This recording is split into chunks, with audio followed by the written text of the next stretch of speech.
Good afternoon. I will call the hearing to order and we'll ask the clerk to introduce the board members.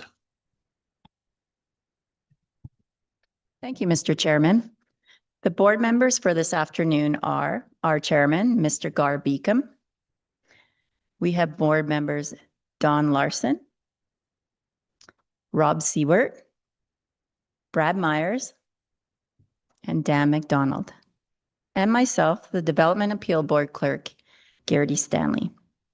Does anyone have any objections to the board members today?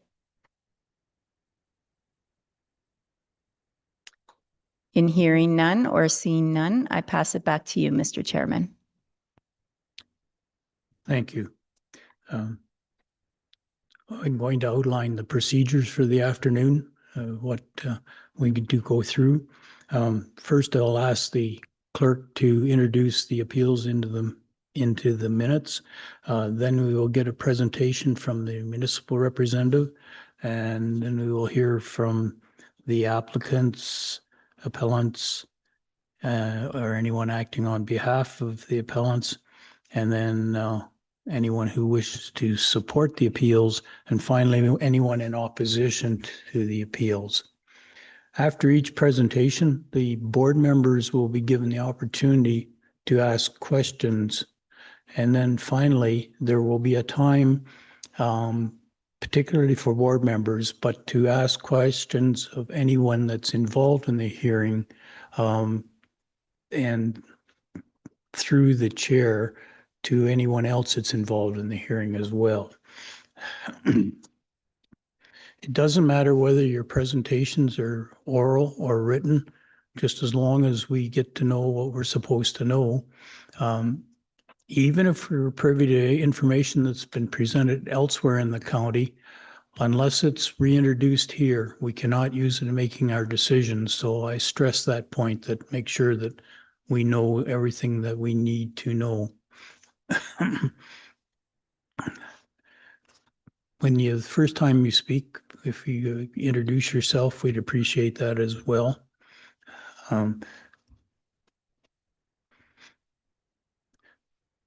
After everybody's had their say, there'll be a time for closing comments, and then as well there'll be a time for the board members to get points clarified and to make the decision.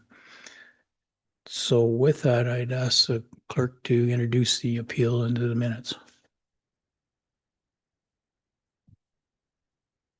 Thank you, Mr. Chairman.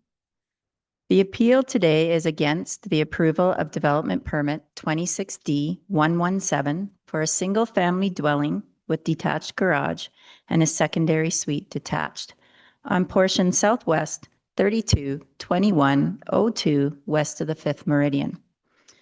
The appellants are Bruce and Jan McNeil, and the grounds for their appeal were submitted to and reviewed by the board prior to the hearing.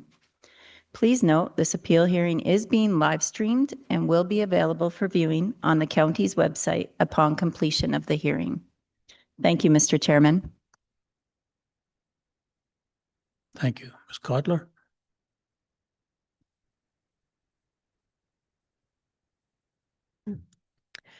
Thank you. Good afternoon, Mr. Chairman and members of the board. The appeal before you today is for an application requesting a single-family dwelling, detached garage, and secondary suite on a country residential subdistrict A parcel. The subject 14.25 acres is located adjacent to and east of 192nd Street West, 168 meters south of 248th Avenue West, and approximately 200 meters north of 254th Avenue West. At the time of subdivision approval for this property, Foothills Council designated the subject property as Country Residential Subdistrict A to ensure that all restrictions and recommendations as noted within the building envelope, drainage and grading plan, engineered driveway, high water table testing for foundation design, slope stability, and private septic treatment system were met. All of these reports have been completed by designated professionals as part of the subdivision process. This application has met the requirements and recommendations of these reports to the approval of the county's Public Works Department. Here's a colorful site plan for the proposed development. The red line is the property line. Orange line is the location of the engineered driveway. The green area has been registered as environmental reserve easement. And all of the development is proposed to be outside of that environmental reserve easement. The single-family dwelling is shown in blue, the secondary suite is shown in purple, and the detached garage is shown in yellow. The first part of the application is for the single-family dwelling. Within the country residential zoning, a single-family dwelling is a permitted use. The single-family dwelling is a ready-to-move new construction of a plus or minus 1,080 square foot or 100.33 square meter home. The minimum habitable area per dwelling within Foothills County is 1,077 square feet, so this is just a few feet greater than the minimum. Permanent dwellings are permitted up to 2 private garages, attached or detached, in addition to the accessory buildings allowed. The detached garage is proposed to be 1,200 square feet. In January 2024, Foothills Council voted to approve the new secondary suite bylaw. To clarify the difference between dwelling and secondary suites, I'd like to supply the following definitions from the land use bylaw. Dwelling unit means a building or portion of a building providing sleeping and washroom facilities and a kitchen intended for domestic use. A dwelling unit does not include more than one room, which, due to its design, plumbing, and equipment, may be used as a kitchen. Dwelling single family means a single building which contains one dwelling unit in accordance with the building code and section 10.10 of this bylaw. A dwelling single family may contain a secondary suite in accordance with section 10.26 and still be considered a dwelling single family. Dwelling secondary suite means a subordinate dwelling unit located on a parcel in addition to the principal dwelling unit, which consists of a self-contained living accommodation unit comprised of kitchen, sleeping, washroom facilities, and a separate entrance, including a door which can be physically locked and closed off from the remainder of the principal dwelling. Secondary suite detached means a dwelling secondary suite which is detached from and subordinate to the principal dwelling located on the same parcel. It may be standalone or within or attached to an accessory building or detached garage. Within the land use bylaw, each district has a stated maximum dwelling unit density. For country residential, the stated maximum is 1 dwelling, single family, and either 1 dwelling, secondary suite in accordance with section 10.26, or 1 dwelling, temporary, in accordance with section 10.10. The main difference, dwellings do not have a maximum size or bedroom or bathroom count. Secondary suites have a very strict maximum of 1,400 square feet and 2 bedrooms.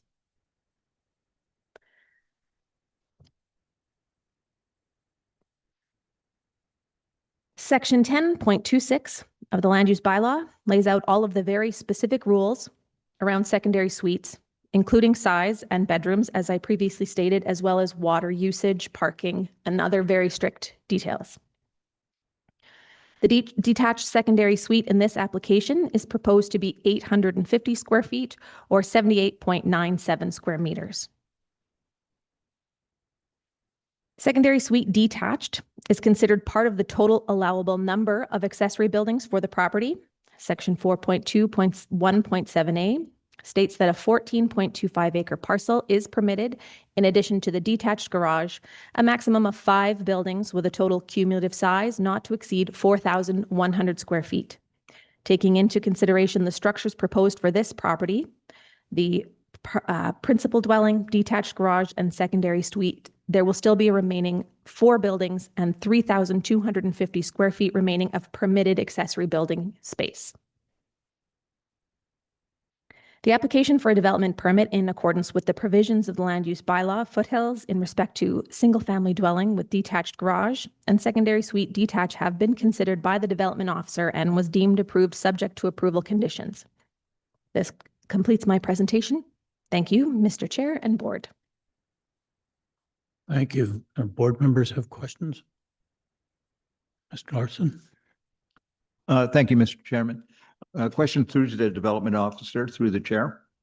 Can you just elaborate with a little bit more detail on the designation of country residential sub A? What's the intent behind that designation? Anytime a parcel goes through subdivision and requires additional geotechnical reports, in this case, it was a laundry list of reports, the council designates it as Subdistrict A to ensure that there is a development permit process that follows for all development. So anything that needs a building permit basically needs a development permit. So in this case, if this were just an application for a dwelling, it would still need a development permit to ensure that that development complies with the full list of geotechnical reports that were completed at subdivision. Thank you for that. Can you just elaborate a little bit on what those geotechnical reports might I entail? sure can.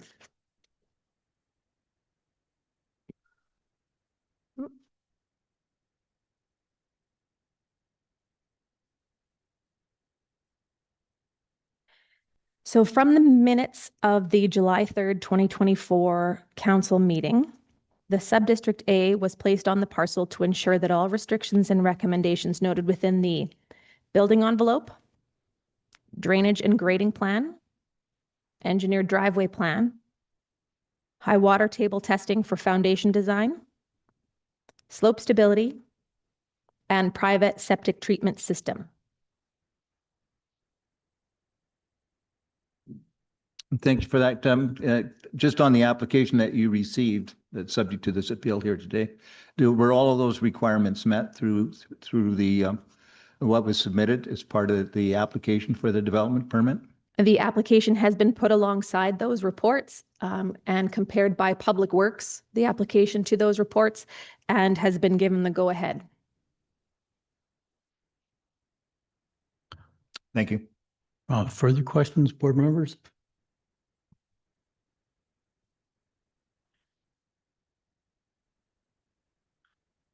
Being none, I would like to take a 5-minute recess to speak with the clerk.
Sorry about that. So now we would hear from the applicant or a representative. So if I may, Mr. Chair, Ms. Lamarca is online and attending via Zoom, and I will share her presentation from my computer. If you give me 1 second.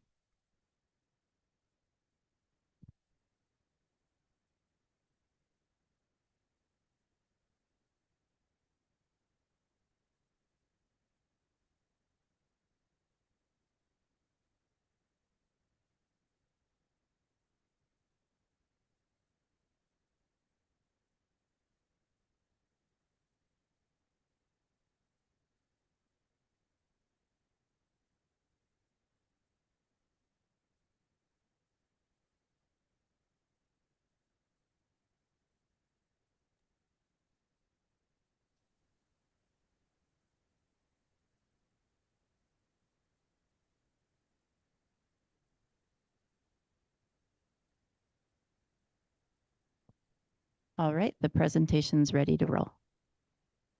Thank you so much. Can everybody hear me?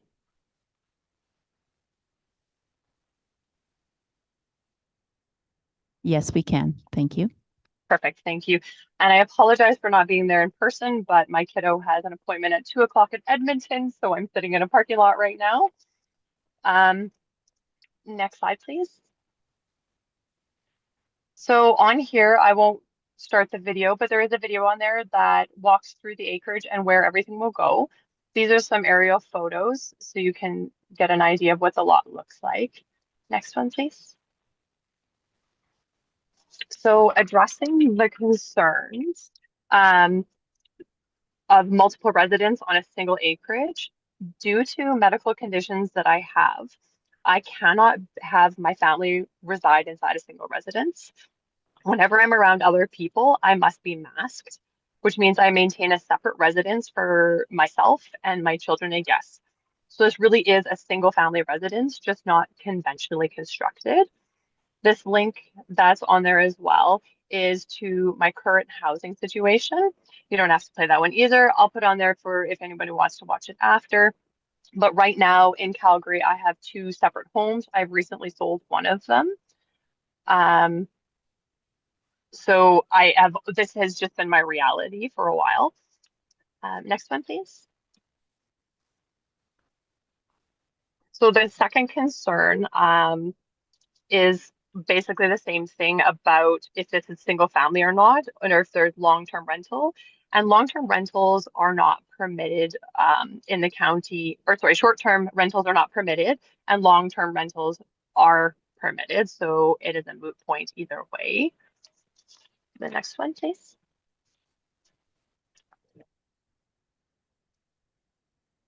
The third concern is that this could set a precedence for existing acreages in the area to allow the additional buildings of 3 residences, but there is not 3 residences in my application. It's 2 residences and a garage, all within the allowable usage of my property. Mr. McNeil was stating that when they received their development permit, they were not allowed a secondary suite in their garage, but that doesn't have really anything to do with my application. That's a separate issue. The next one, please. For the Cummings concerns, there was concerns over the building envelope, drainage and grading, the engineered driveway, high water table, slope stability, and private septic. But all of these are covered by the engineer reports, which are quite extensive.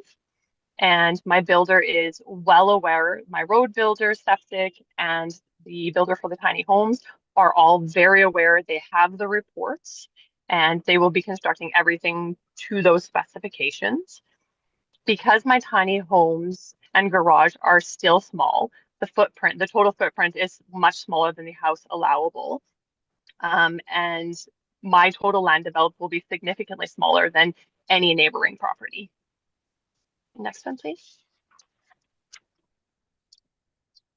So their second point was this could alter the intended rural residential character.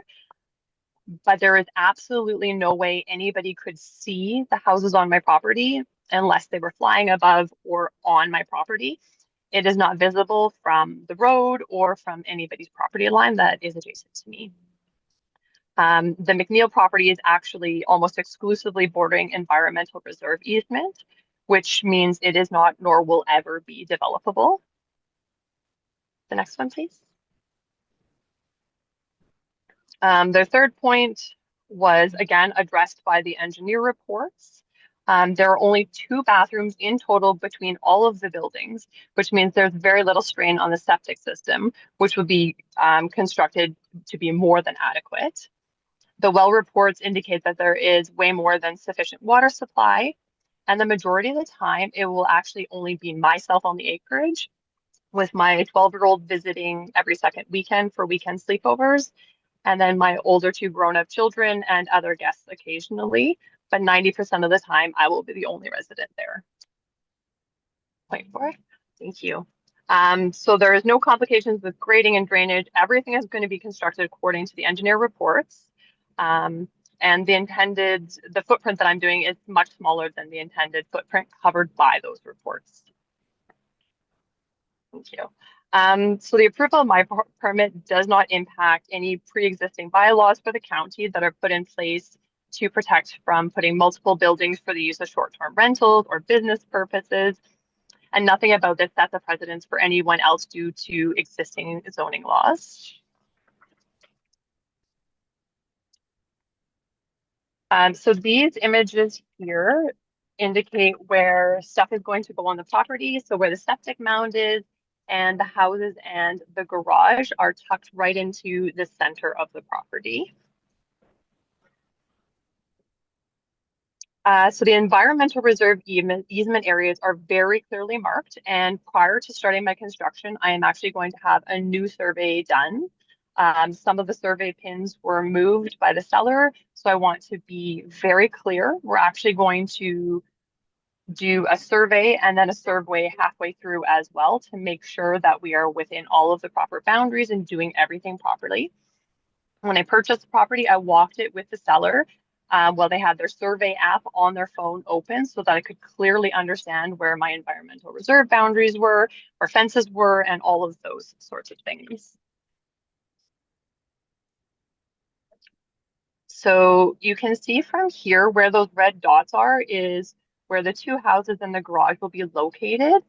And it is physically impossible for anybody to see what those are. I know several of the neighbors have had concerns over seeing them or the footprints, but that's just not possible for anybody to actually see them. And everything is 1 story, so it's below the tree line. And there will be no increased traffic to the 2 homes. They're inhabited by myself most of the time and my 12-year-old. And though he wishes he could drive, he's not quite there yet. So there's very little traffic. Next one, please. So the Venke concerns. A lot of these concerns actually fall out of the scope of what we are talking about today. But I will quickly address them as well. So when the property was purchased, they knew that a road would be a shared road and that the subdivided property would be developed. So a lot of these 4-page extensive notes cover things that are just really outside of the scope of this. There's unfinished road construction, but this is a joint problem we both have with the seller of our properties when it was subdivided. So a lot of these things about asking for trees the entire length of the road doesn't make much sense, as that doesn't impact where they are, and they do have the option of putting in trees as well. Also, following the line, as I understand it from the reports, there will still be trees all the way along the road covering. I know that there's concerns over slope stability, and as I assured them, I have every intention of making sure that the road is done appropriately, as if their road washes out, it washes out into my road. So if I create a slope stability issue, I'm only hurting myself. So there is every incentive to make sure this is all completed above board. I have enlisted a new road builder who is highly recommended, and I have every confidence that they will do a good job in conjunction with the surveying company and the engineer. I gave them all of my engineer designs and documents, so they are aware exactly what the plan is. So these will all be constructed according to the Osprey engineer reports with Blatsky Excavating Limited. The engineer reports actually already cover a lot of the points that the Van Keys were taking issue with, such as making sure that the soil is seeded after it is disturbed. All of that is already laid out in there. And the development permit that was accepted that is required of me for the development of the land is there to protect the environmental reserve, ensure that all construction is done to the specifications of the multiple engineer reports. So all of those points are already covered in what I have already been accepted for. So the county will ensure that this is all done appropriately. The next one, please. And sorry, already talked through that one. The next one too. Thank you. So what I'm asking to do has the least environmental impact possible. It follows all engineer reports. It's a single family dwelling and has the least impact on neighbors for building time and noise as they are pre-constructed homes. There's very little time. There's just the garage construction. Compared to anything else that might be built on there, it could be a long period of time for construction. My homes and garage are brand new, so they're not just visually appealing, but they're also a sound construction. And the property will remain looking exactly the same from the outside as it does today, because all of the development is on the center and the vast majority of the road still will have trees covering. So again, the road won't be visible either. And my concern is because of my health conditions, I need to have separate residences. And we have a backup plan by creating one residence with the garage in the middle, but that's going to mean that my bedroom window is going to look into my garage if we have to construct this as a single family dwelling with a single roof. So it can be done, but according to all of the bylaws, I am meeting all the requirements to have the two separate residences and the garage and have the least impact possible. And if I have to sell this land because I can't develop it, the new owners may not have the same intentions that I do and want to protect the environment as much as I do. My goal is to, I basically spend my days there photographing, exploring, watching the animals. I am medically retired. I can never go back to teaching. So I volunteer at SAIT as a patient partner, and the rest of my time is really just on the land exploring. And you can see the pure joy in my face and my kiddo's face and my pups' faces on this land. Next one, please.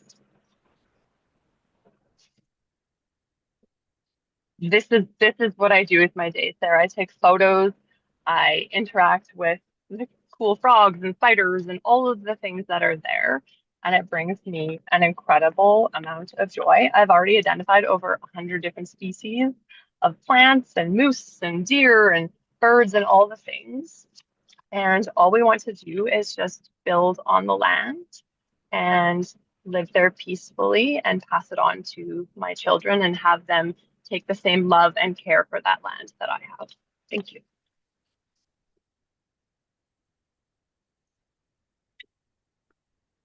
Thank you. Do board members have questions?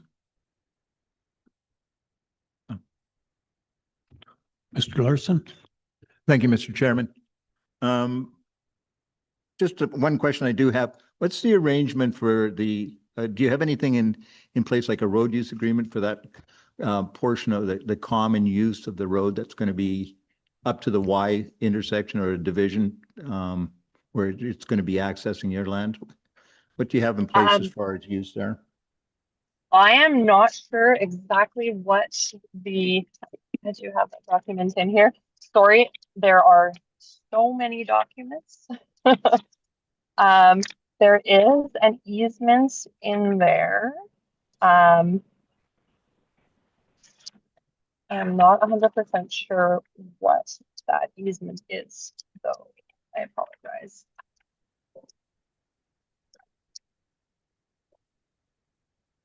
Not- I don't have a document for an easement. I'm not actually 100% sure on the answer to that question. Sorry. Maybe. Yeah, I didn't see anything on the title, so I was just kind of interested. Is there a private agreement in terms of road use? Has that been discussed or anything? When I was sold the property, Mr. Klotz, the seller and person who did the subdivision, had given me the engineer reports showing where the road would subdivide. And my understanding was we are jointly owned and jointly are responsible up to the point where that my road veers off into the left. So that's just the very first small section of the road. And then it's confusing because he had widened the road to put in a plan that was not approved by the engineer design. His plan was to veer off at a different point that wasn't covered by that engineer report.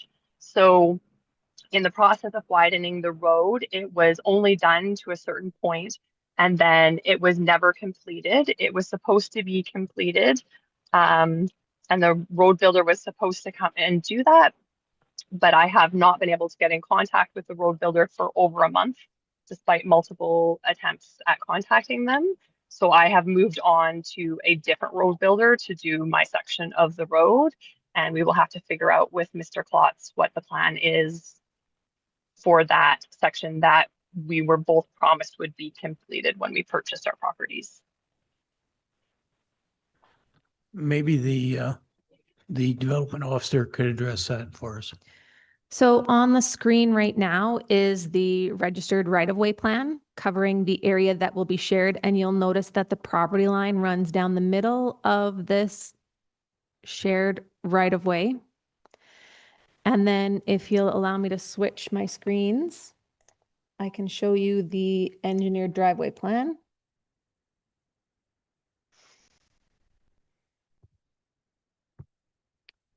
Which shows all of the everything required for this driveway.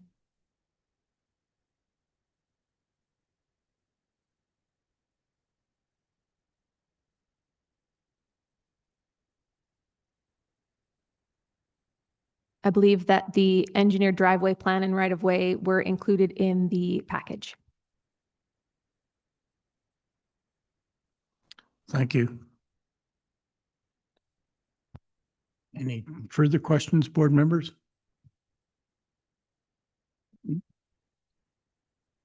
Being none at this time, we now go to the appellants.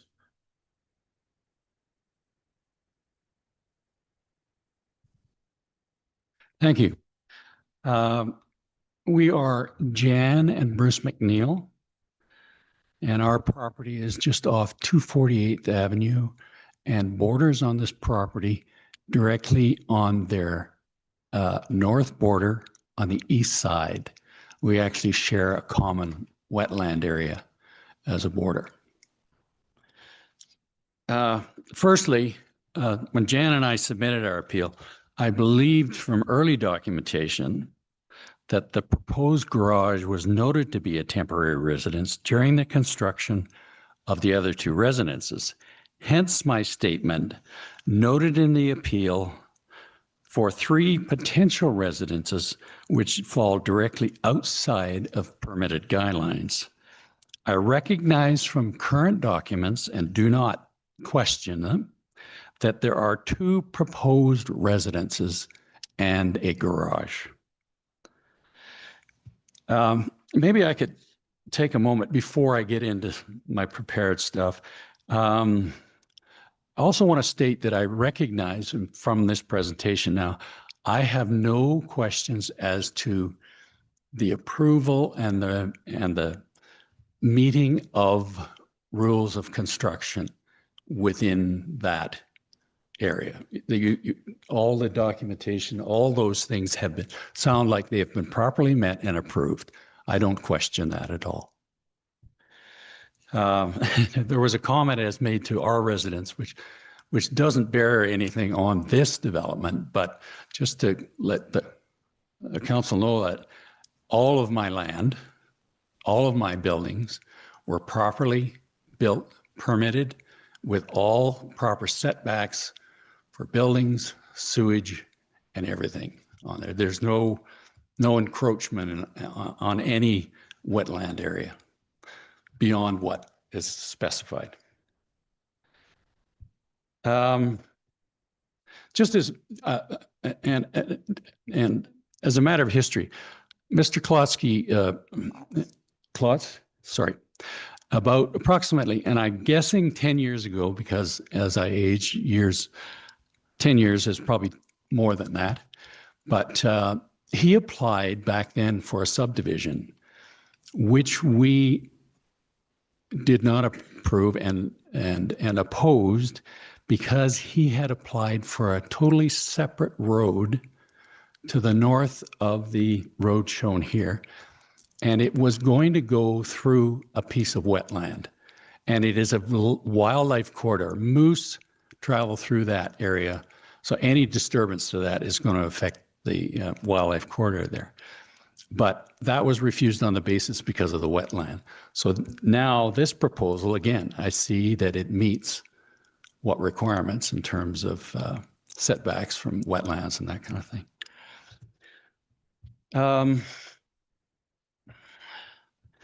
So, and I recognize that I am kind of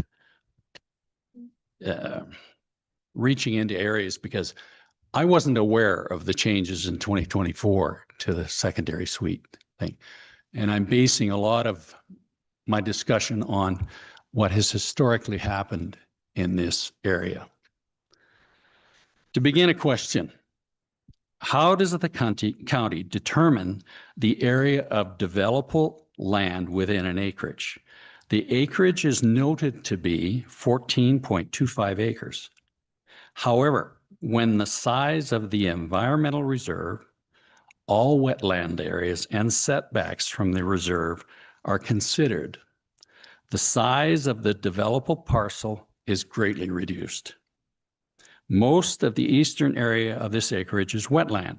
In addition, there is a large area of wetland on the northwest side, which reduces the size of developable acreage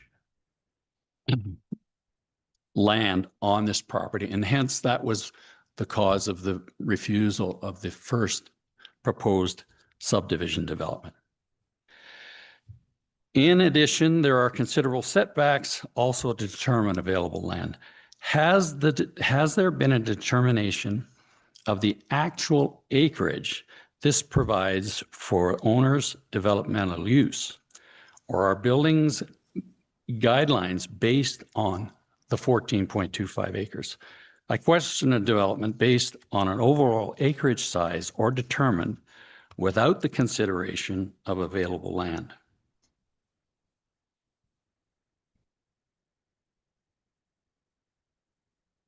Also, I note that there are not any structural drawings in the package for the garage. Is a structural drawing not required to show the construction and the purpose of the 30 by 40 garage? Is it to be used for storage or other purposes?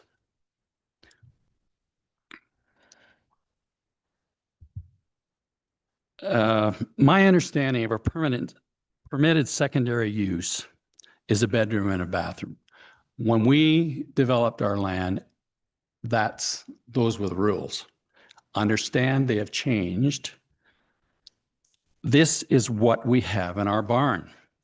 We were not allowed to have a kitchen facility because that would provide the option of a permanent residency.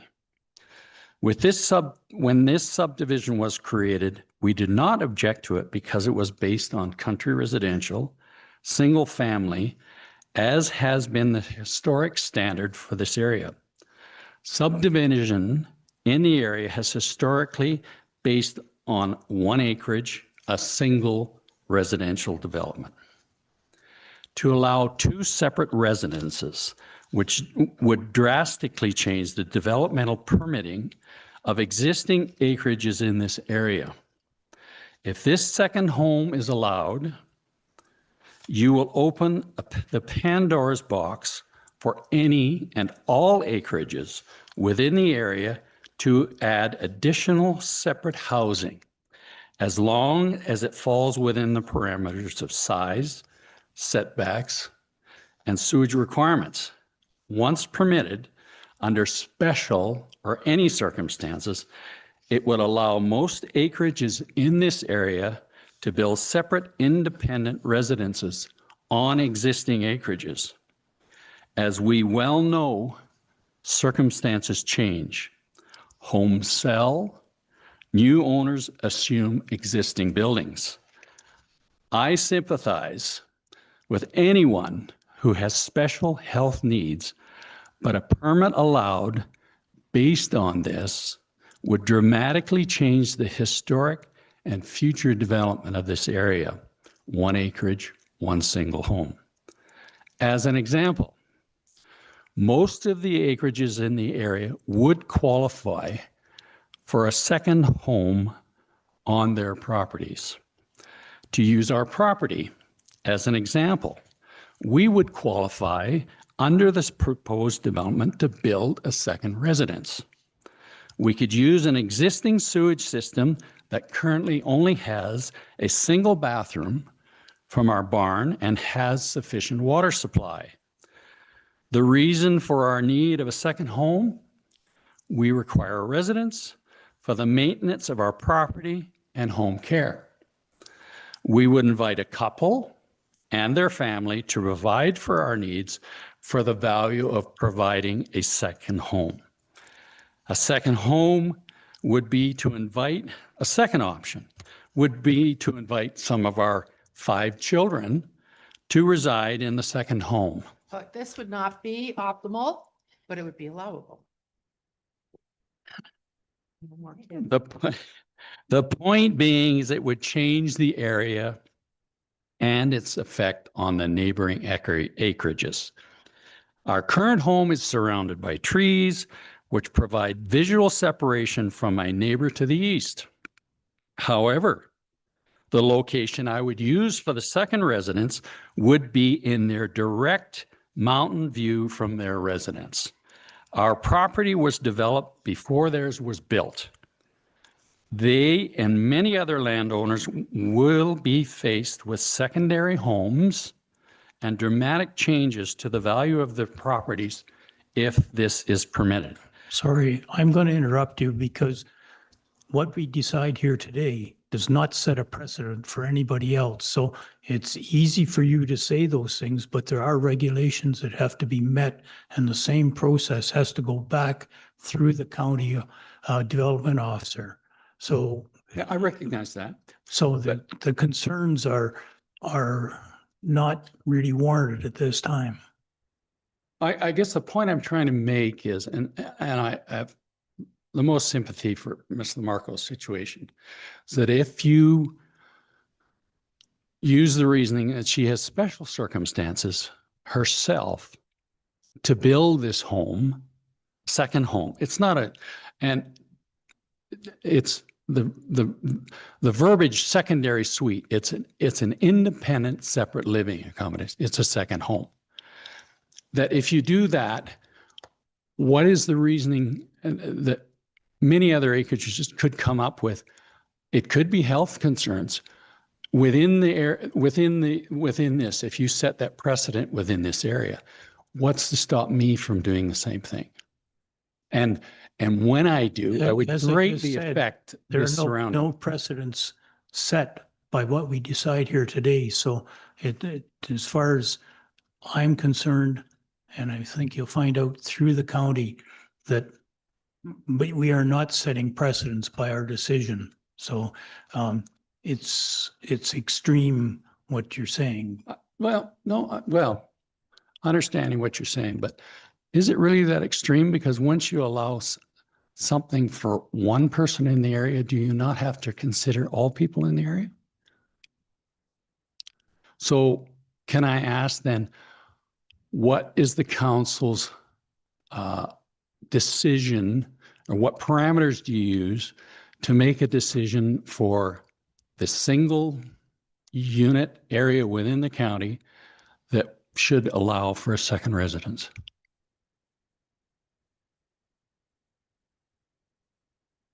That's why we're here today, is that there are regulations that we have to take into account. And we're hearing what you have to say, but precedence is not something that we are concerned about. So it's more what the other Say. parts of a presentation. Well, that's good to know. Okay. All right. Why don't you just close then, Bruce?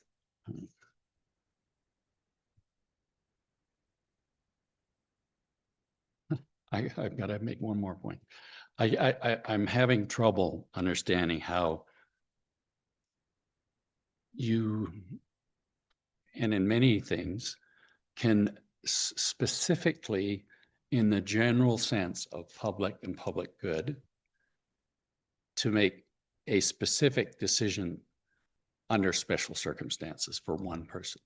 That's the point I'm trying, and I understand yours also.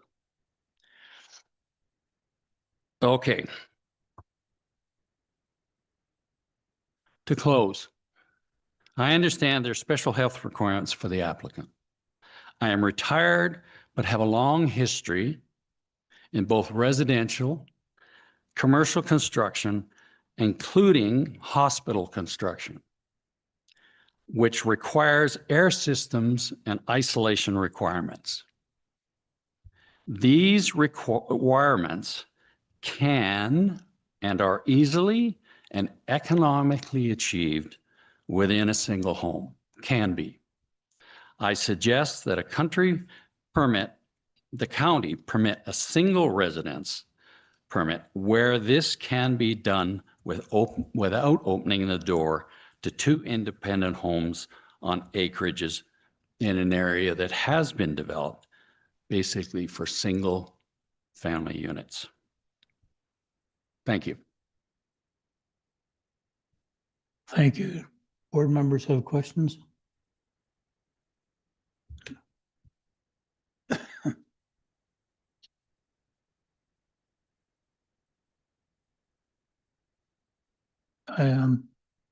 I have one more person on my list of registrants. Mr. Benke, did you have anything to provide to us here?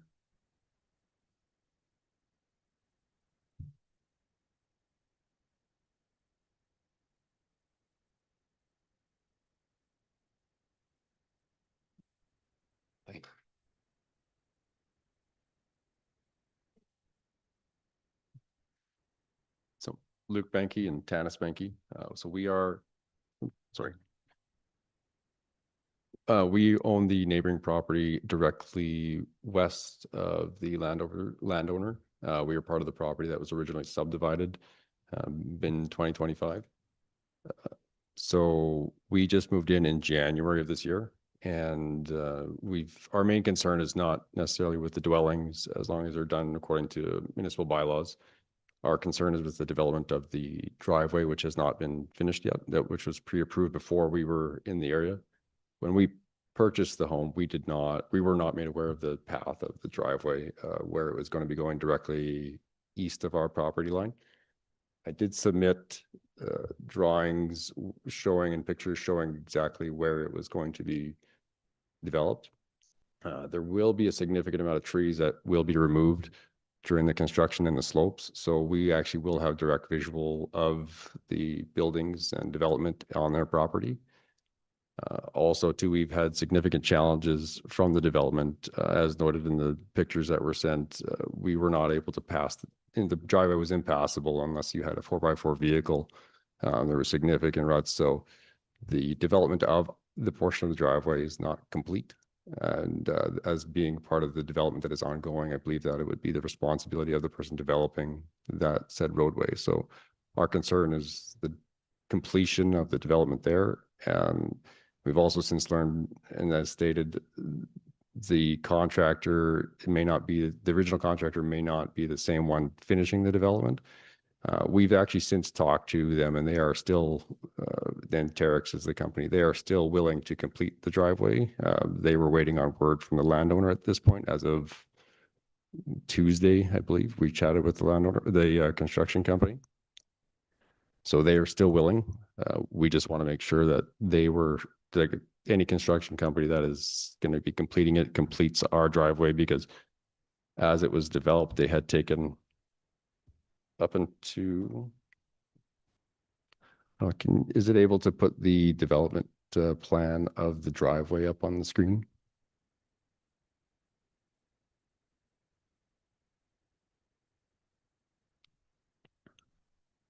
Be easier to describe. So if you can scroll to the bottom more. So if you can see, if you zoom in, so right up at that line there, there was development, right by your mouse, just to the left, where it says R equals 30. So right up until that line, that's where they had constructed it. And we've had issues past, or from that line all the way down the driveway, where we were unable to pass the driveway. And then because of that, we've had a lot of mud being dragged up, and it's basically ruined the rest of our driveway up into directly into the house. So we're looking for security on that will be taken care of. And also because we were not aware of the road being developed directly east. So you can see the slope, the 2-to-1 slope, all those trees in that area will be removed. And we will have, there will be trees remaining by the wetland, but we will still have a view of the property that is being developed just because of the height difference of our property compared to the developed property. So we are requesting trees be put there to maintain the screening and privacy that was there before.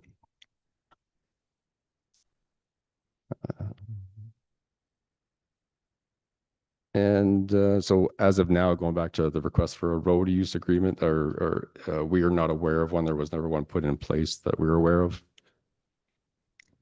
Just that we would have a shared driveway.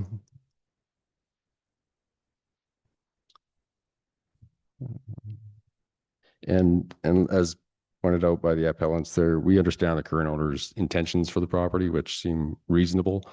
However, we look to the future as well too. Plans change, owners change, and things can change in the future. So that is part of our concern.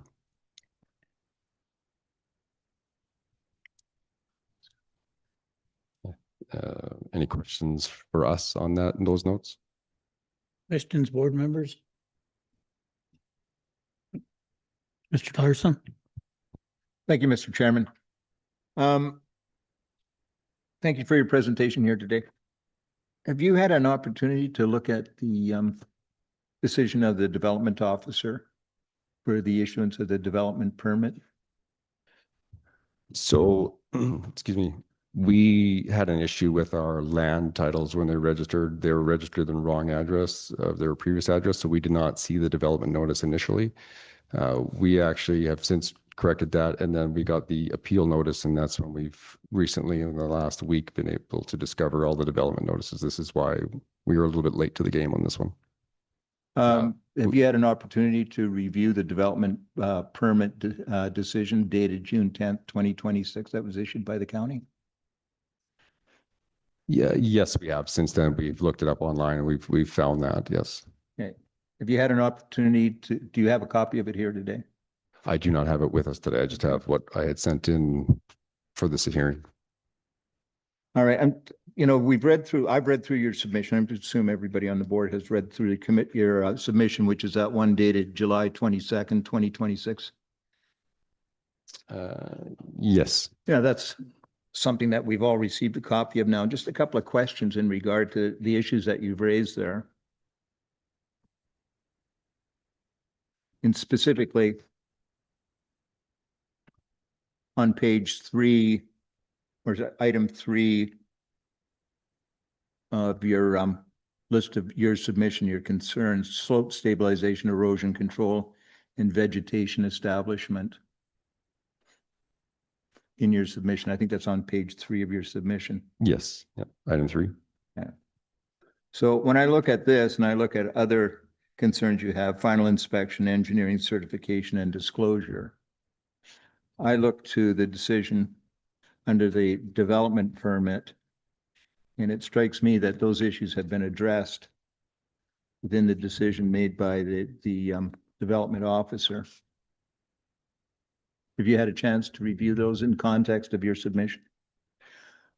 We have briefly, and I agree with that. The slope stabilization was in those drawings. I guess we're just reiterating, hopefully with the addition of the trees and the stability. Our concern is our access to the house. Like I said, we were not able to access our house for a period of time. We were actually having to park our vehicles near the roadway and walk up for a while.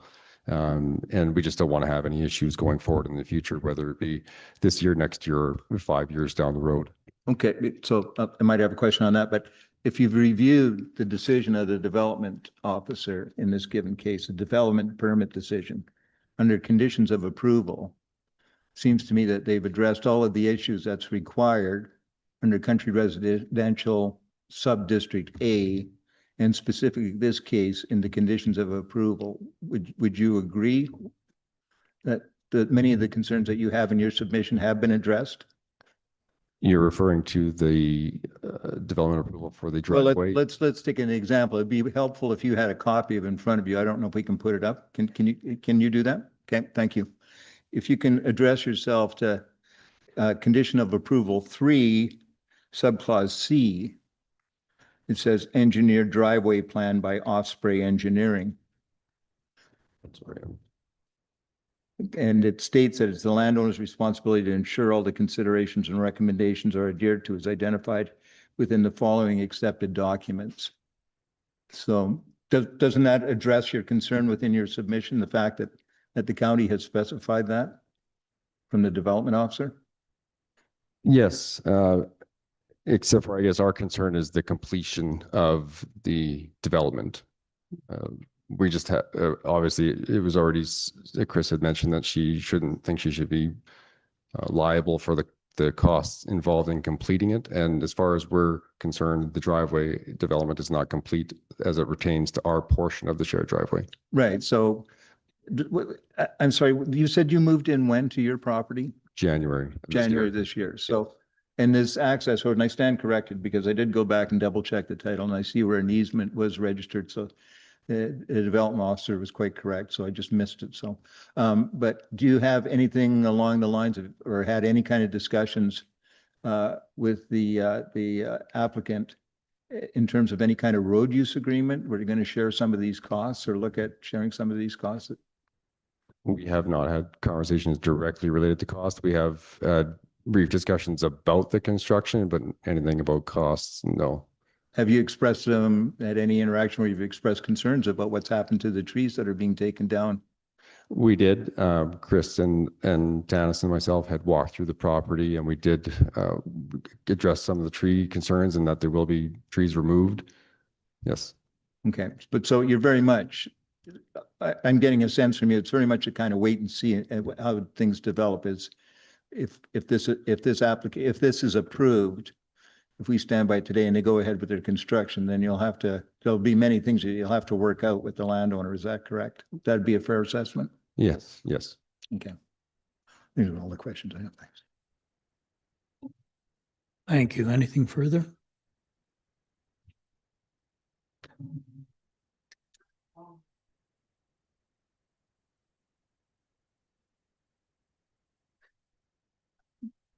Did you want to make closing comments? All right, I do have closing. To address some of the questions that have come up that I've taken notes on. The first one was, how do we determine developable area? In the county, there is a difference between an ERE, which is an environmental reserve easement, which is what is on this property, and an ER, which is an environmental reserve. An environmental reserve is taken out of the property completely, and an ERE is still a part of that parcel. So this parcel is considered at its full 14.25 acres. Also here in this county, developable area is determined by calculating impervious surfaces. So we take into consideration driveway, cement, anything with a roof, and that's how we calculate how much is developed of that property. So we are comparing the impervious surfaces to the full 14.25 acres. So that is the developable area and how that would be calculated. As far as the structural drawings for the garage, this is the development permit stage, not the building permit stage. So all of those structural engineered drawings for the actual structures will be submitted to the building permits department. But we do have very strict guidelines on what a garage is and is not to be used for. This subdivision for this property was approved in July of 2024. The secondary suite bylaw was approved in January 2024. So the secondary suite bylaws were in place when the subdivision was completed. Secondary suites are permitted and discretionary uses in all agricultural and country residential parcels in the county. And that means that all acreages qualify to build a secondary suite on their parcel. This suite is permitted to be inhabited by family, caregivers, or as a long-term rental. We do not qualify who lives in that suite. The only exception to that being short-term rental, Airbnb, VRBO, whatever you want to call it. That is a totally different thing, and that is not what is on the table here. Suites are under the development authority and decisions are made by development officers according to the bylaws that were laid out before us by council. So all development permits about suites go through the development authority. There is a right-of-way agreement registered by Maidment. It is on both titles. The shared area is defined, specific, and registered on the titles. The driveway is very clearly laid out at subdivision, and both properties are required to follow this engineering plan that has been submitted and approved by multiple engineers and our Public Works Department. Both parties are party to this, and all development on both properties need to comply with this engineered driveway. And this engineered driveway is the responsibility of each landowner on their own land. The shared portion is the only shared area of this engineered driveway. So Ms. Lamarca is responsible for the continuation of it onto her land, and that's it. It, as well as the shared area together. And that was all I had for my closing. Thank you. Thank you. Does the applicant have any closing comments?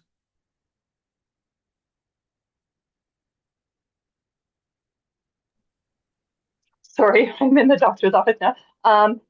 I just wanted to say, for concerns about the garage, it's being used as a garage to park my vehicle and to put my mobility aids and ATV and things like that, just normal usage. Thank you guys so much for listening, and I appreciate all my neighbors' concerns, and I hope that they are assuaged. Thank you. Thank you. Do the appellants have any closing comments?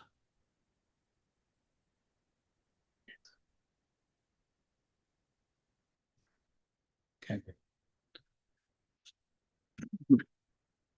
So with that, I will close the hearing.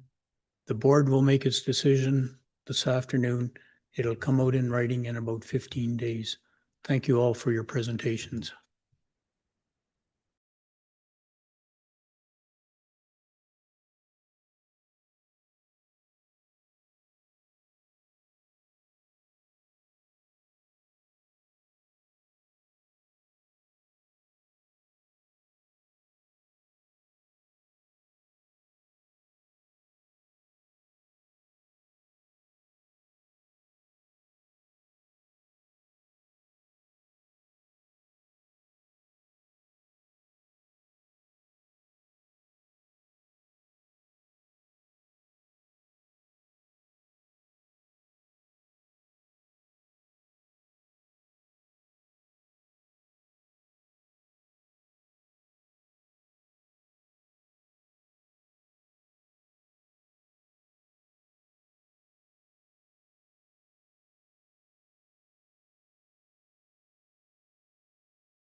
Good afternoon. The countdown's because we're live streaming this today. So at this time, I'm going to call us to order and ask the clerk to introduce the board members to you.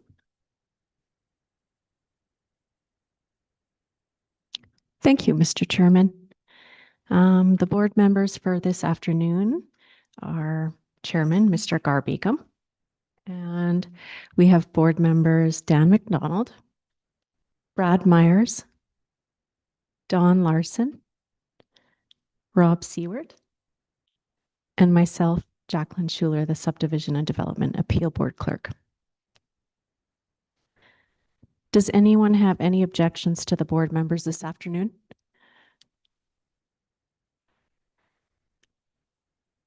Seeing none, I give No. it back to you, Mr. Chairman. Thank you. I'm going to outline our hearing procedures this afternoon. First, I will ask the clerk to introduce the appeals into the hearing minutes. Then we will have a presentation from the municipal rep, followed by the applicants or anyone that's representing them, appellants, and anyone acting on behalf of the appellants, and then those wishing to support the appeal and those in opposition to the appeal.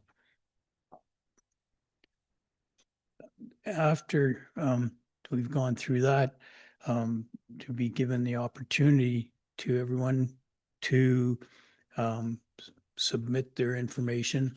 It doesn't matter whether it's oral or written, just as long as we get all the information we need to make our decision. I emphasize that even if we're privy to information that's been presented elsewhere in the county, unless it's reintroduced here, we cannot use it in making our decision. So I emphasize that.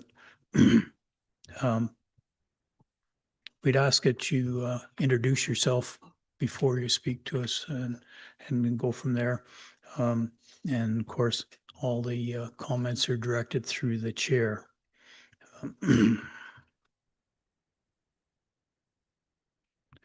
There'd be a time for closing comments by anybody involved in the hearing. But before that, there'd be the opportunity for board members to get any points clarified that they need. So they will be able to direct questions to anyone involved in the hearing. Similarly, anyone involved in the hearing will then have a chance to ask questions through the chair of anyone else involved in the hearing.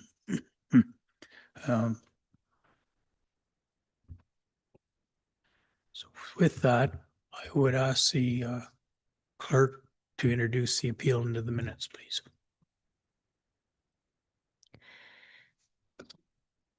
This appeal against the refusal of 25D238 for a single-family dwelling, secondary suite, principal and oversized detached garage on a CRA lot. The appellants are Prabhishmer Ora and Supriya Ora, and the grounds for their appeal were submitted to and reviewed by the board prior to the hearing. Please note, this appeal hearing is being live streamed and will be available for viewing on the county's website upon completion of the hearing. Thank you, Mr. Chairman. Thank you. Mr. Crowley.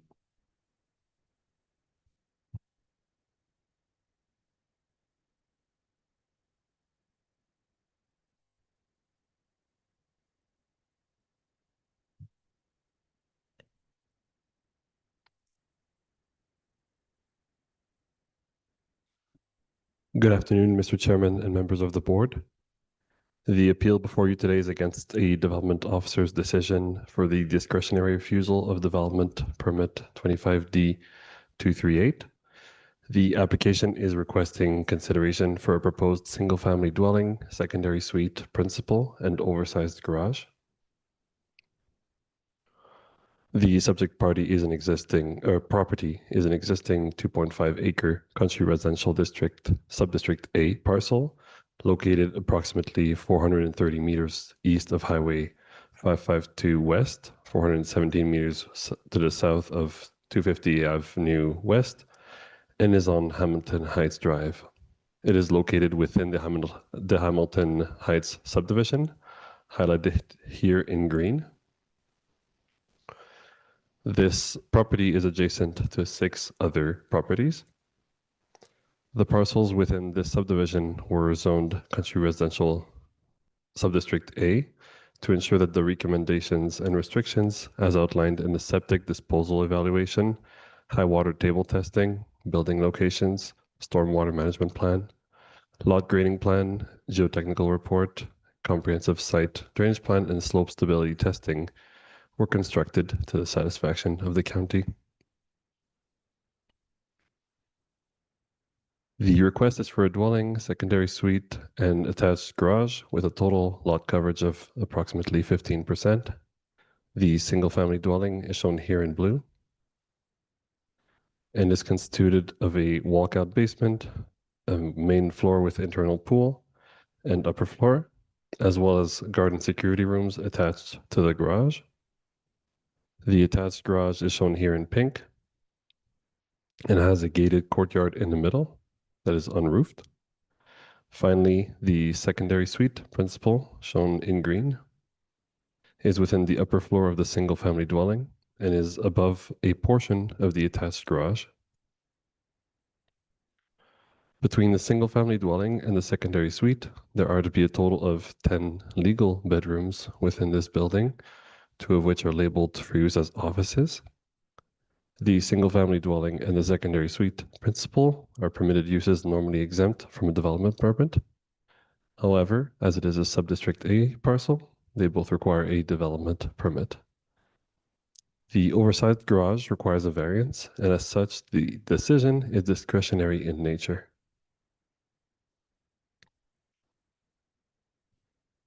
The refusal is due to the size of the proposed attached garage, as shown in this close-up. The maximum size permitted for a garage without a development permit is 1,200 square feet. The proposed 14-door garage was considered to bring the garage space to 4,688 square feet. Staff determined this area by excluding the staircase and vestibule area, the security and guard rooms, as crossed out with X's, as well as the courtyard, since it's not covered. However, it does include the multi-purpose area because its double doors keep it usable as garage space, and were it on its own, would have been considered garage space. The multi-purpose area corresponds to this part of the building in the provided visual.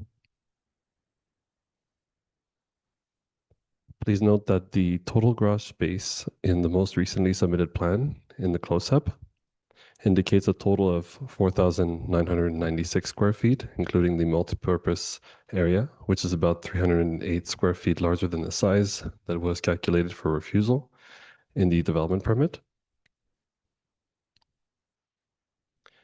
According to the land use bylaw sections 4.2.1.9 and 9.2.3, the maximum garage area for a country residential district parcel is not to exceed 1,200 square feet without a development permit.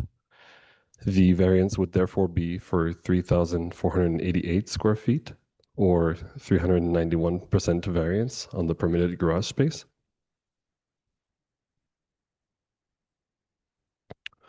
However, section 9.2.4 allows the development authority to also consider permitted space of all accessory buildings to consider the maximum area allowed for a garage or accessory building, which allows to consider the combined cumulative sizes of garages and accessory buildings. This parcel is 2.5 acres in size. According to the land use bylaw table 4.2.1.7a, the maximum permitted cumulative size of accessory buildings is not to exceed 1,675 square feet. This sums up to a total of 2,875 square feet of cumulative garage and accessory building space. There are no accessory buildings proposed, which allows to use the total area for the garage space. When using this option, the variance would instead be for a 1,813 square feet or 163% variance. Click on the permitted garage space. These calculations were done with considerations of the initial proposed size, not those present on the close-up plan. Even when considering the cumulative permitted garage and accessory building space, the requested oversized garage is what would only be permitted on a parcel twice the size of the subject parcel at a minimum of 5 acres, which is 2 size categories larger than the subject parcel. As such, this application exceeds anything that would be considered for both a garage and accessory building space for such a parcel size. Please note that with the additional 308 square feet from the close-up plan, this would move the garage and accessory building space to the following size category for properties 10 acres in size.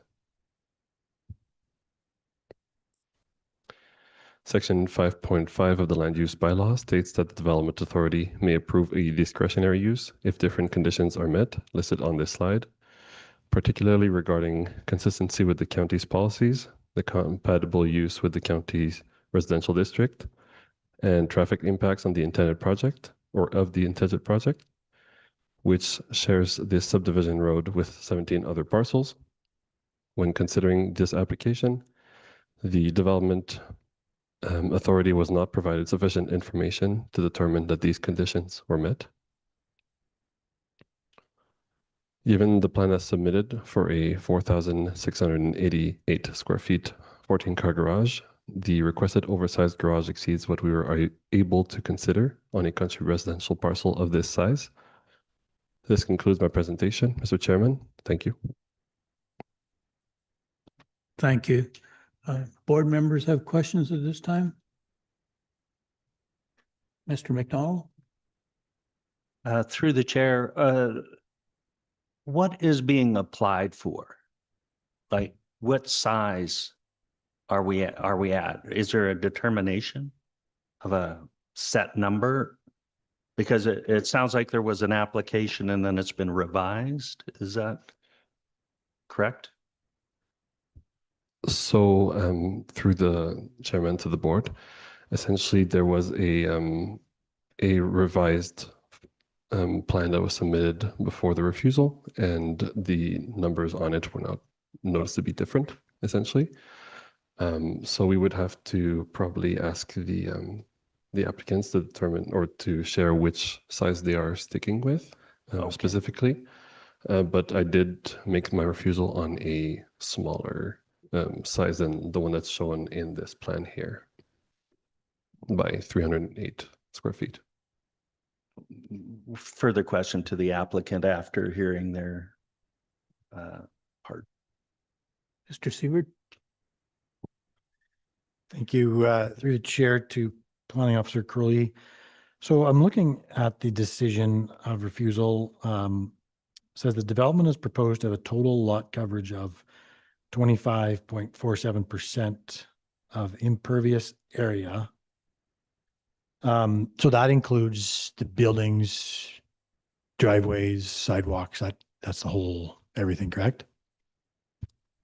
Through the chairman to the board, that is correct. And for that district, it's 40% maximum that they can go to. What's 40% is allowed? Yes, that's right. Okay, thank you. Further questions? Being none,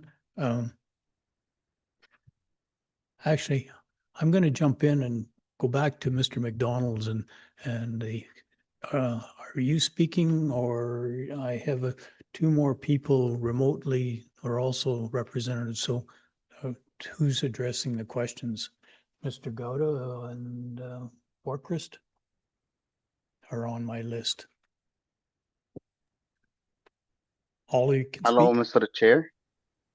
And this is Ahmed Gouda from Tricor Design Group.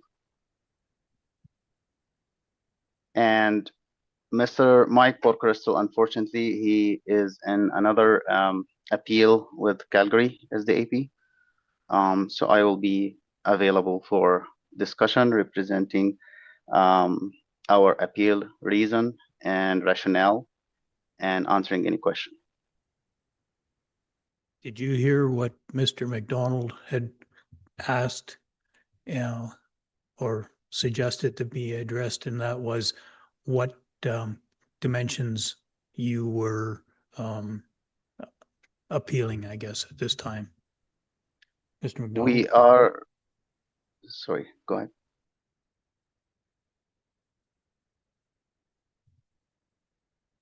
I believe that's a fair synopsis of it. I think it's about 1,800 square feet. Right? The cumulative is 28 something. And then the excess is 1,800, right? The garage area we have in our calculation is 4,171, not including the multi-purpose space. And the multi-purpose space is not going to be used as a garage.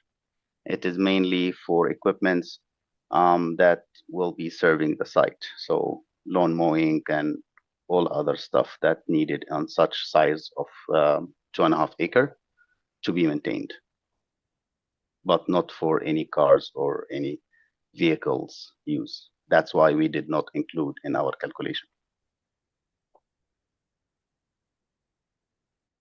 So the 4,131 would compare to the, I'll say 4,700 that we were talking about in the documentation. Is that correct? Yes. Okay.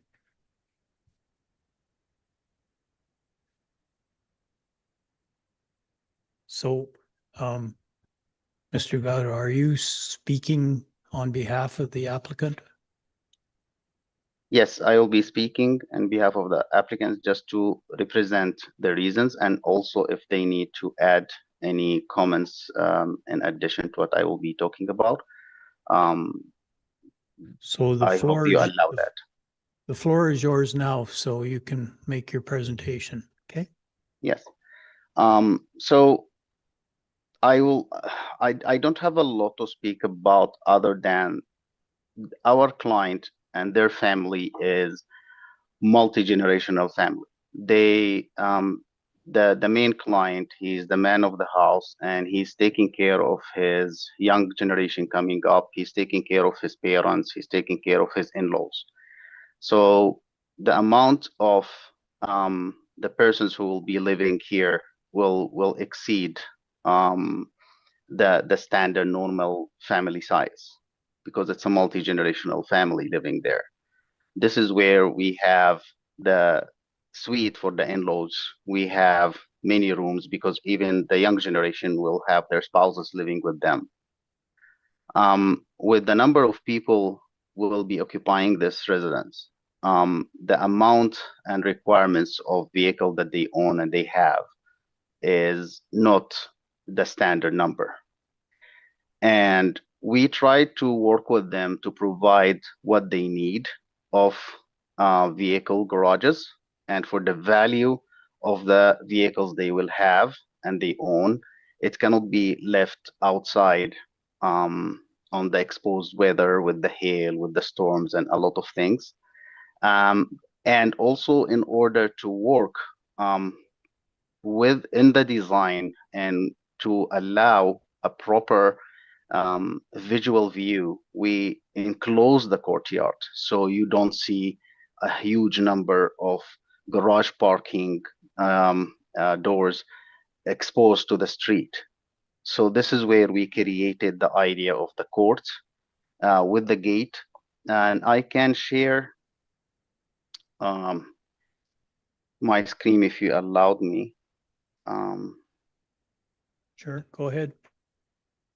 All right, so sorry, just here running on the system, so share. So this is sort of the Revit software that we do the design for, and we intentionally contained all the garage doors, if you can see, within the courtyard. So when you are on the street, you cannot see a huge car car garages and number of the openings for parkings, right? And also we gated that for security and safety for them.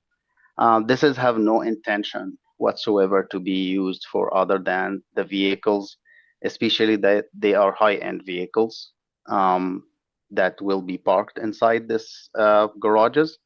That's where the garage doors and the security door even gate was proposed in this case. The outside doors are not a garage door, they are a normal sliding doors. So it's not a vehicles.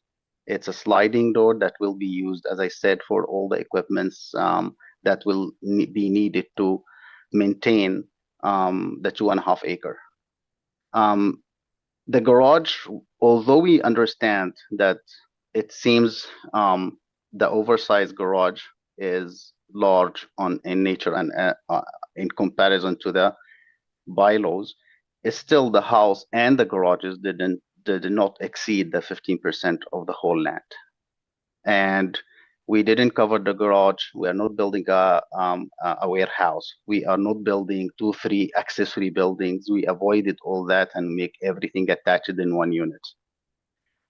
The other thing is the clients here are building a very unique house. And if I can also try to share what we are working on with the clients for their interior. Just to give you an idea that the clients is intending a high-end house. Sorry for that. High-end house for their family, for the current generation, for the new generations. This is not something commercial. This is not something just to squeeze things in. They are going to invest. This is their dream house. This is their family, all the big family, multi-generational family house. And this is where we requested the development authority to allow us the oversized garage, and we requested the variance. So we are showing this to share with you the vision of this family, the vision of what they are trying to have. This is their dream house. They found your land, your community to be where they are suitable for what they want to dream and live in, or what they are dreaming and want to live in. And we hope that this can be taken in consideration to allow the size of the garage. As mentioned, that big part of the extra size that the development authority is counting in is actually not going to be used as a garage, and it's only for maintenance matters and doesn't have an overhead doors, doesn't have the accessibility of vehicles. And all the other garages is maximized in depth at 22 and 23 to allow the trucks or the other cars. So it's single doors in the garages, and so it's not intended to have any of the additional vehicle or a usage of commercial or work or some stuff that other people does for their family and for their needs. We believe that this is what might give them what they are looking for. And I'm open to answer any questions. Board members? Mr. Myers?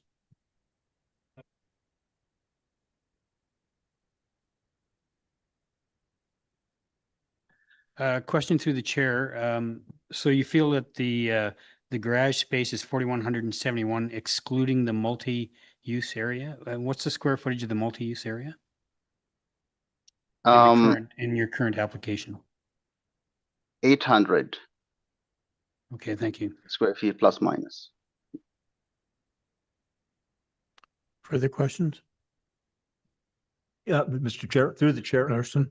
So I'm struggling to understand, I think, follow up on Mr. Meyer's comments. So what are we looking at today? What's the submission here today as far as the size of the garage? Nothing. Square footage. All what we are the square footage that we are asking to allow is the 4,171 of the garage, not counting the multipurpose.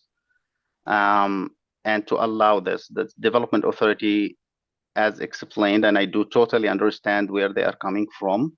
What based on are the you, bylaw. sorry, what are you classifying as multipurpose? Is that what's referred to as an accessory building? It's not an accessory, it's just the space attached to the garage that will have all the, as I mentioned, all the maintenance equipments that will maintain the landscaping and the gardening and all the tools that you maintain a 2.5 garage with fences and everything.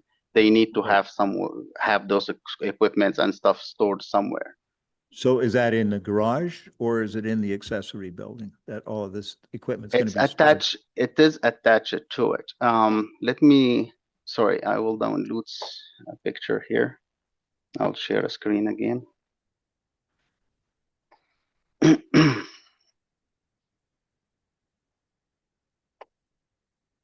Share screen. There is a partition in the garage. Yeah, there is a full wall will be. So if you can see the screen, you can see that there is a full wall here. There is no accessibility between the garage, maybe a man door we will propose later on. And this one, as the exposed door outside here is a sliding door, it's not a garage door. So it will be open to get the lawn mowers and everything in and out, any equipments or tools they need to maintain their 2.5 acre. Okay, so is it your evidence here today that the proposed garage would represent 4,175 square 70 feet? and 71. 4,171 as opposed to 4,688.68 square Yes. feet? Yeah. So the development authority is including the multipurpose as a part of the garage. We are asking that it is not included in the area. Plus, we are asking to approve the variance for the additional area of the garage that we are asking for. And so how are you classifying that? If it is an accessory building or what? Attached accessory buildings. Okay. And that's the 800 square feet that you referred to, is that correct? Yes.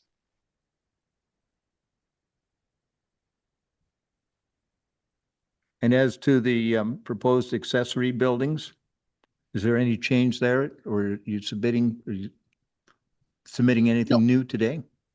No. Same submission we have with the development authority is the same. Okay.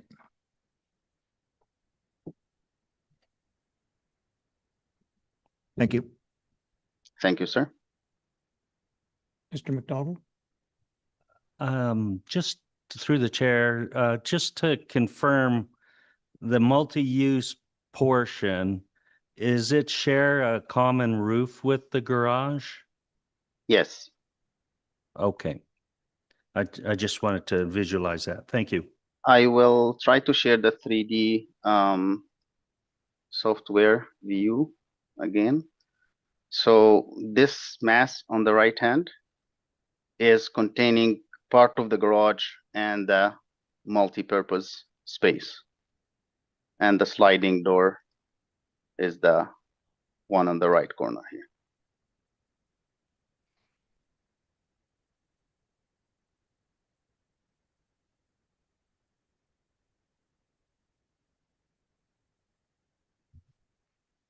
Okay. Anything further, board? Mr. Aurora, did you have anything to add to Mr. Gauda's presentation? I think he explained it all. Yes, sir. Thank you. Are you open to questions? I just request for the variance. Thank you. At this time, there's nothing further. So that being the case for our presentations, we'd now go to closing comments. And Any points of clarification though first before board members have anything points? Mr. Seward? Yeah, can I ask a question of the planning officer, Curley? Okay, thank you. So through the chair, circulation on this. So in the initial application, you would have circulated this to all neighboring landowners? Is that?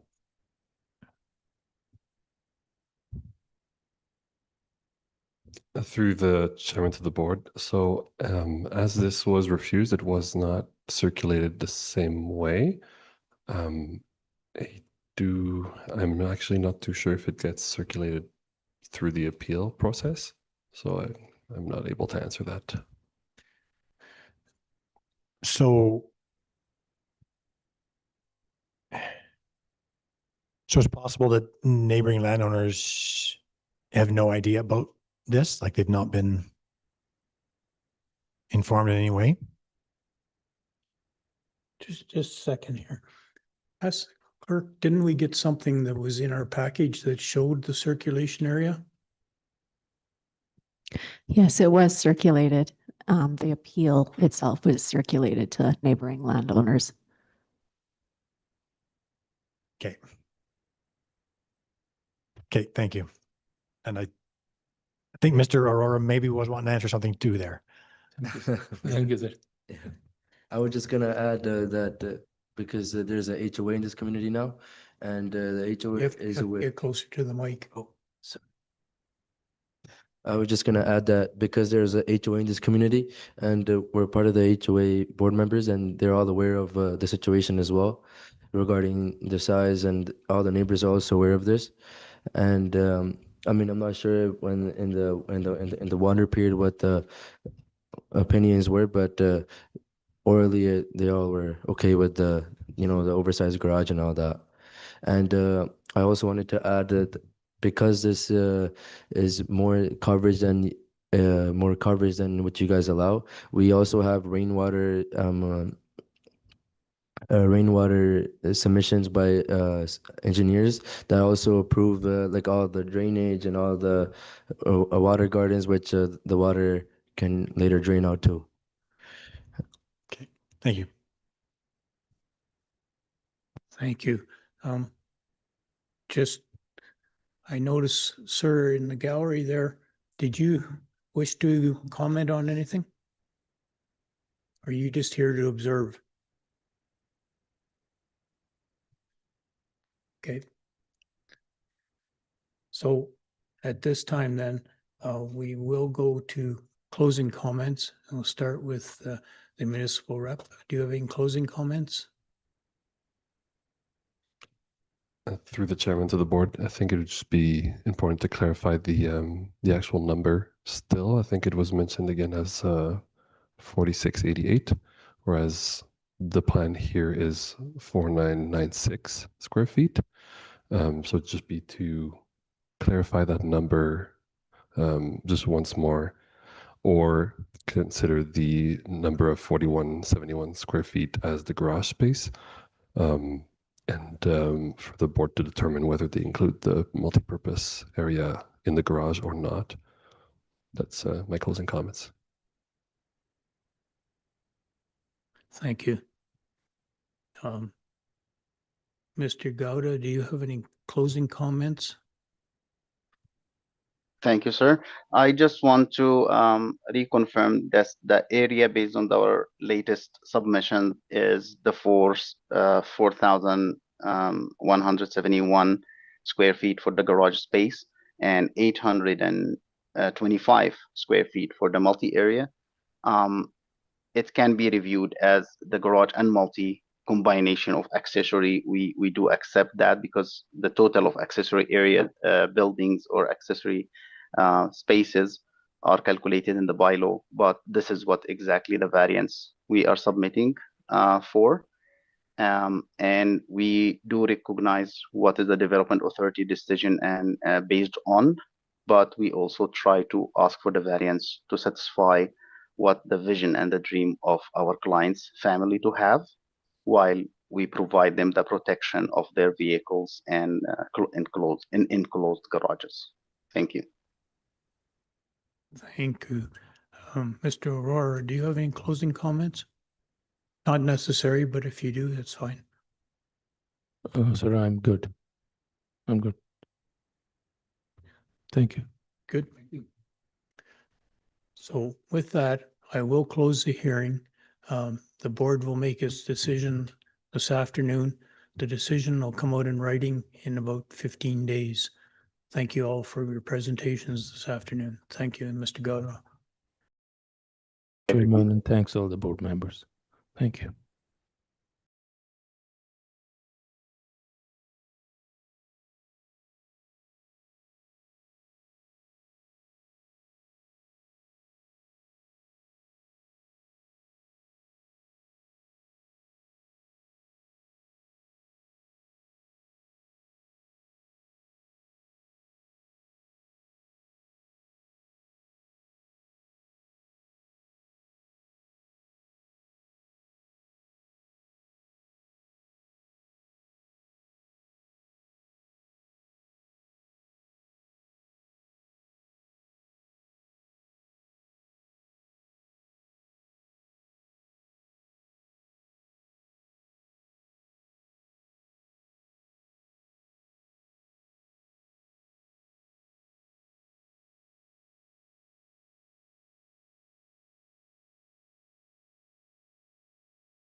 Good afternoon.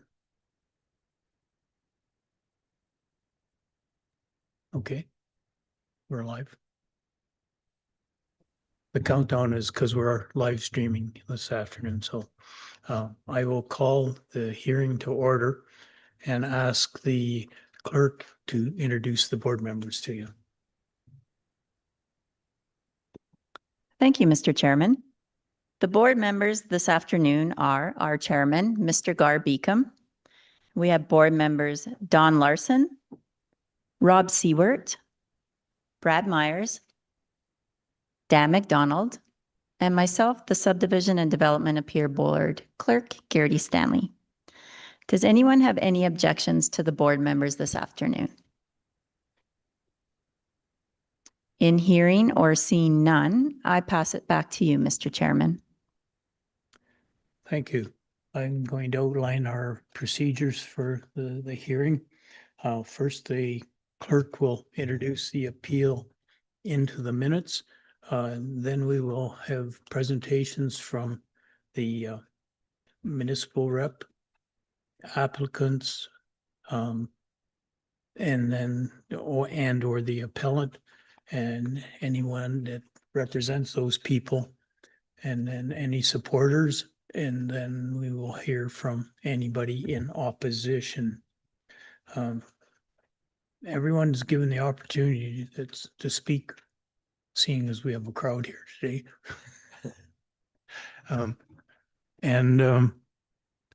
It doesn't matter whether your presentation is oral or written, just as long as we get the information that we need to make our decision.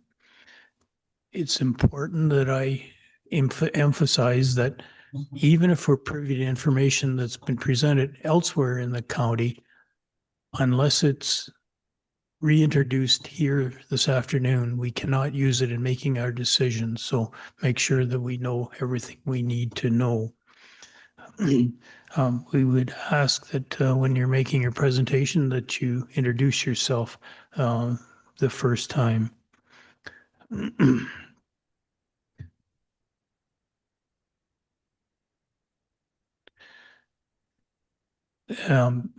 After each presentation, the board members will be given the opportunity to ask questions. And then finally, in the procedures, there will be a time for the points to be clarified, particularly by board members. And then there will be a time for each presenter to give closing comments. As I mentioned, the board will make its decision based on what we hear this afternoon. So at this time, I'd ask the municipal representative, Ms. Cotler, to give us our presentation. Oops. Good girl. Thank you. Thank you, Mr. Chairman. This appeal is against the automatic refusal of development permit 26D 149 for an oversized accessory building with a relaxation of setbacks on portion northwest 02-2003 west of the 5th meridian. The appellant, my apologies, is Eric Glassel, and the grounds for his appeal were submitted to and reviewed by the board prior to the hearing. Please note, as the chairman said, this appeal hearing is being live streamed and will be available for viewing on the county's website upon completion of the hearing. Thank you, Mr. Chairman. Thank you. Ms. Cotler?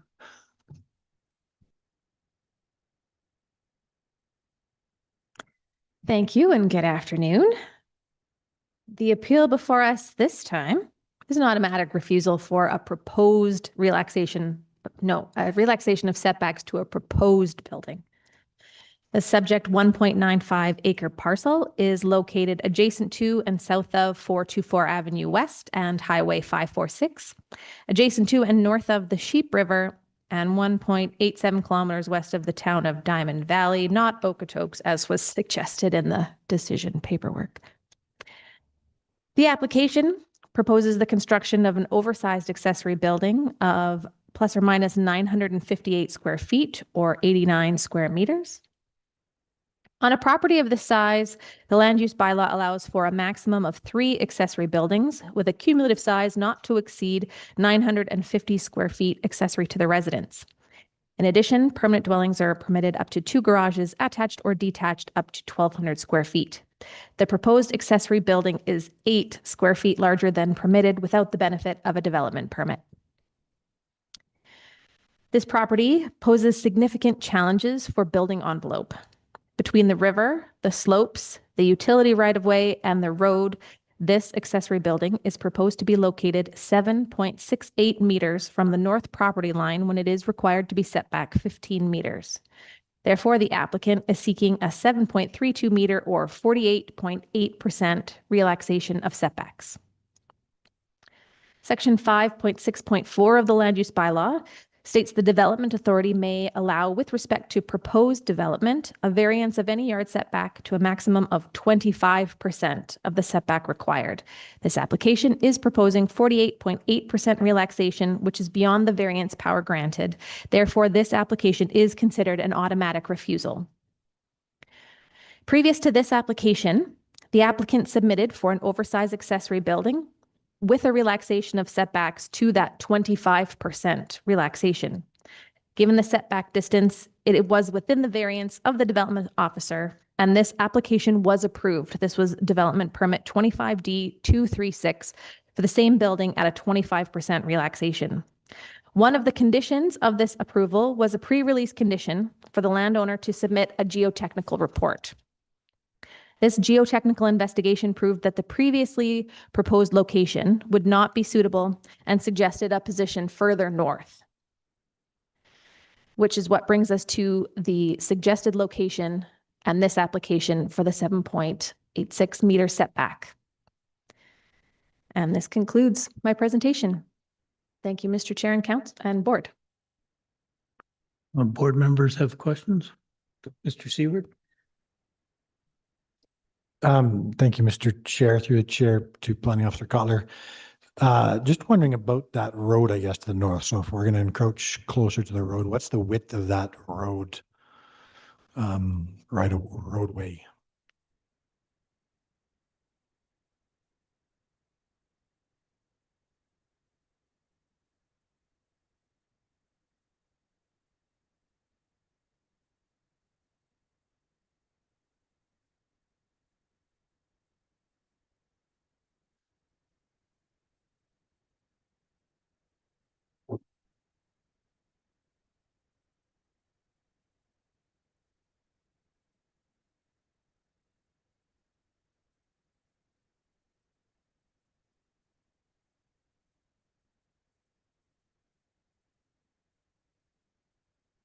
Just putting the map up right now, it is directly adjacent to the highway, so there's no differentiation here between the highway right-of-way and this road right-of-way. So with my measuring tool, which is, sorry.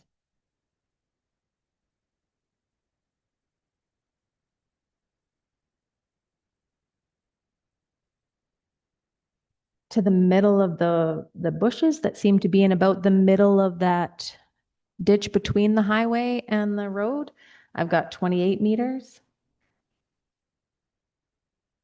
To the center of the highway, we're 50 meters from the property line. Okay, thank you. Further questions? Mr. Larson? There's a chair. Your evidence here was that there was a pre-release condition on the original application for a development permit. It said the applicant shall submit a geotechnical report for slope stability by a qualified geotechnical engineer. You might understand that as a result of that being done, that we ran into this problem that we're here today, and that where he had proposed to locate the building wasn't going to work. So therefore he needs to, and I'm using some lay language here, he needed to move it so it's farther into the setback.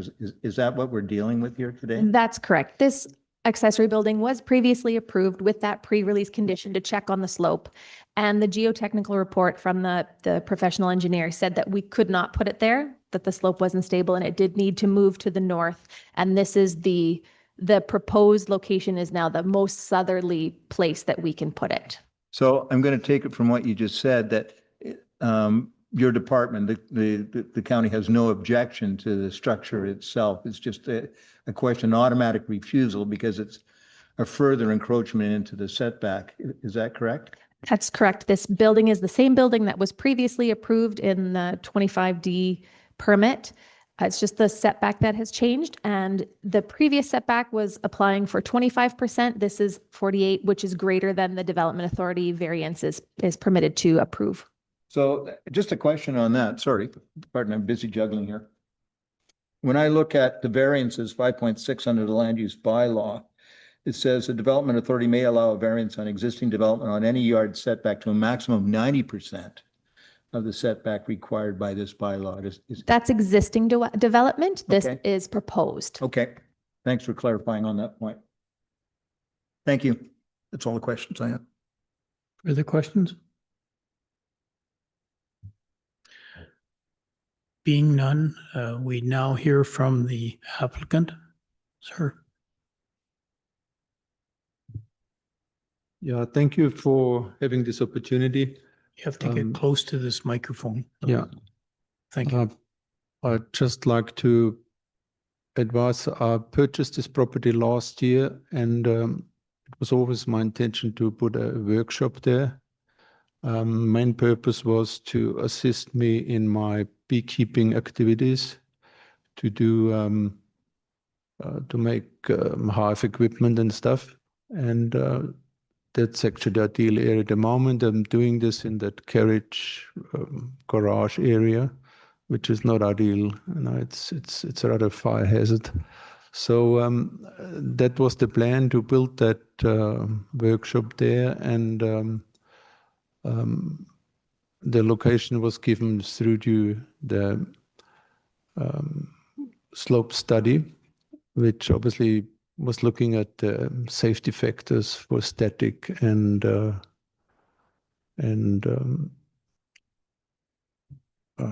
earthquake safety factors.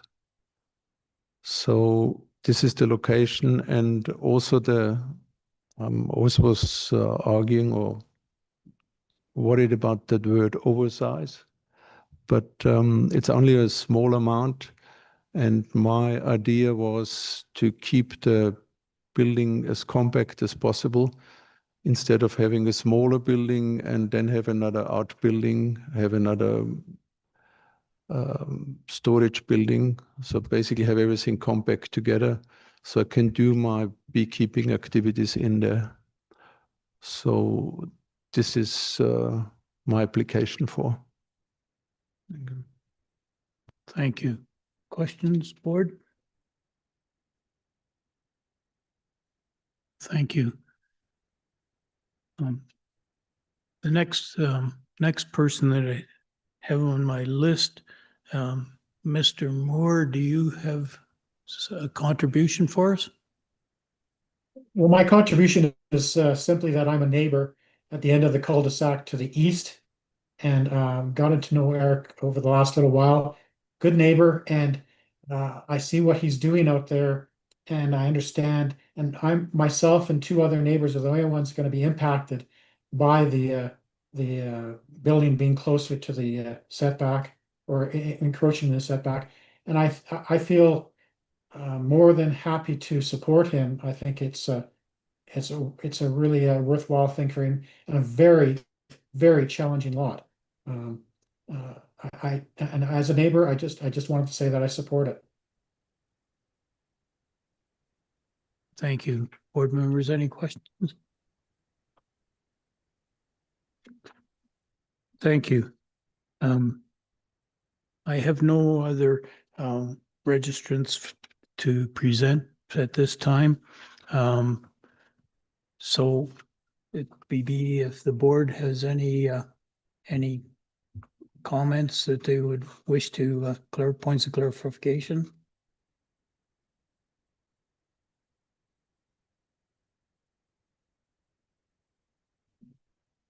Being none,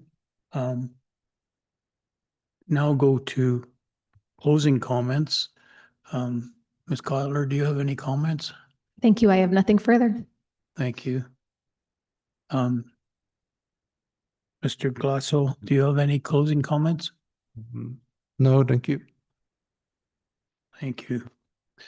So that being all the comments that we have, I will close the hearing. The board will make its decision this afternoon.